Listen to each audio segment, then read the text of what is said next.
for Ryan. Thank you, Mr Deputy Speaker. I rise to speak briefly on the Passport Legislation Amendment Integrity Bill 2015 and in so doing endorse and indeed echo the comments made by the member for Kingsford Smith and thank him for his support. This bill is the result of a standard 10-year review of Australian passports legislation. Passport technology has progressed since the Australian Passports Act was enacted in 2005. E-passports are now common, with an embedded chip storing basic personal information such as a passport holder's name, sex, date of birth, nationality, passport number and passport expiry date. It also stores a digital photograph of the passport holder's face. The introduction of e-passports has made Australian passports among the most difficult in the world to counterfeit. In addition to e-passports, automated smart gate border checks have been introduced at most international airports in Australia that utilise the information contained in e-passports to facilitate faster and more efficient border processing.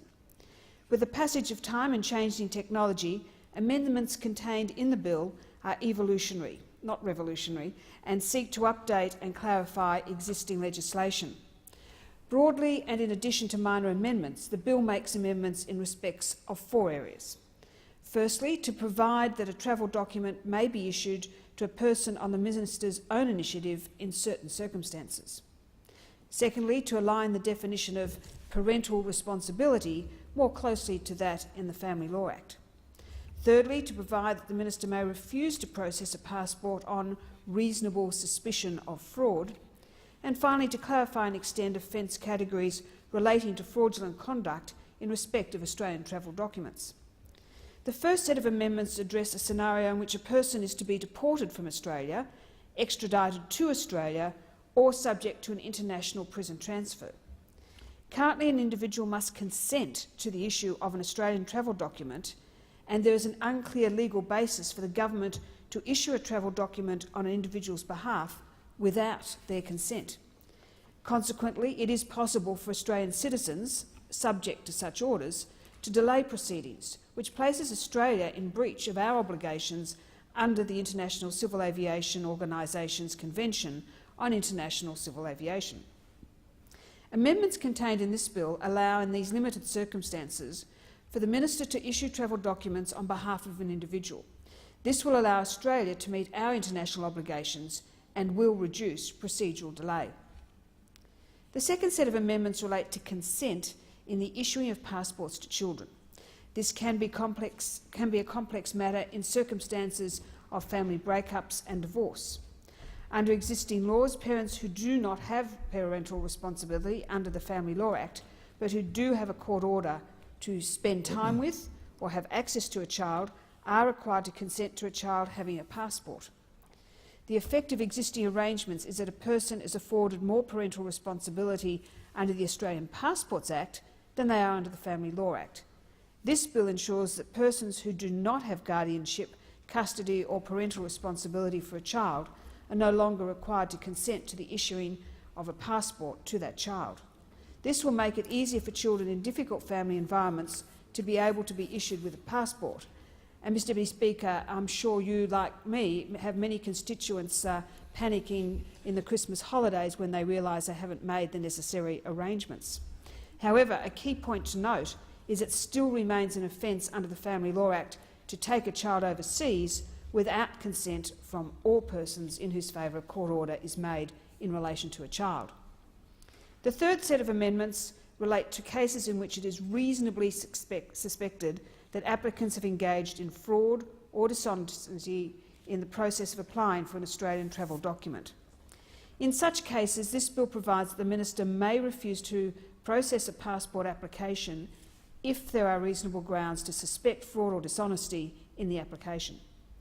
The provisions in this bill send a very clear message that fraudulent activity in the application for Australian travel documents will not be tolerated.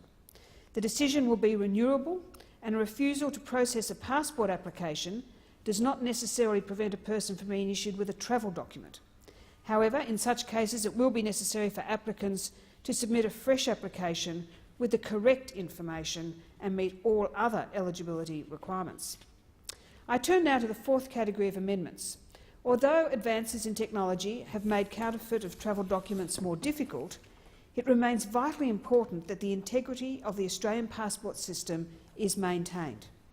To this end, amendments in this bill clarify existing offences and add an offence to target the making and providing of false Australian travel documents.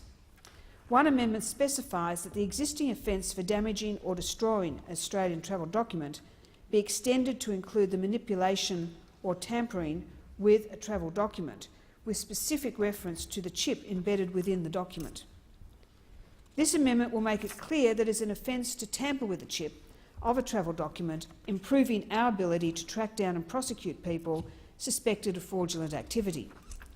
The bill addresses cases in which a person has maliciously reported a passport as lost or stolen so that it will be cancelled to intentionally disrupt the travel of another person. It also addresses cases in which a person fraudulently collects someone else's travel document using false identity documents. Such behaviour will now be classified as an offence. Other amendments of a minor nature are also made. As an example, the bill tightens restrictions on the names and signatures that appear on travel documents. It will now be clarified that unacceptable, inappropriate or offensive names or signatures can be refused by the minister.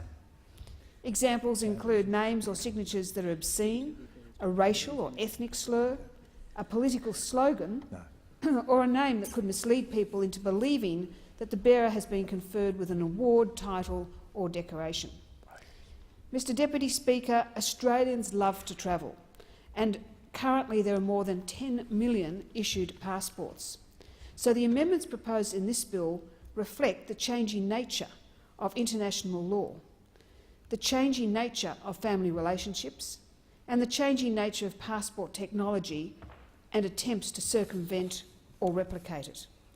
Collectively, these amendments strengthen the robustness of Australia's travel document system and reinforce Australia as a world leader in passport control. I commend this bill to the House.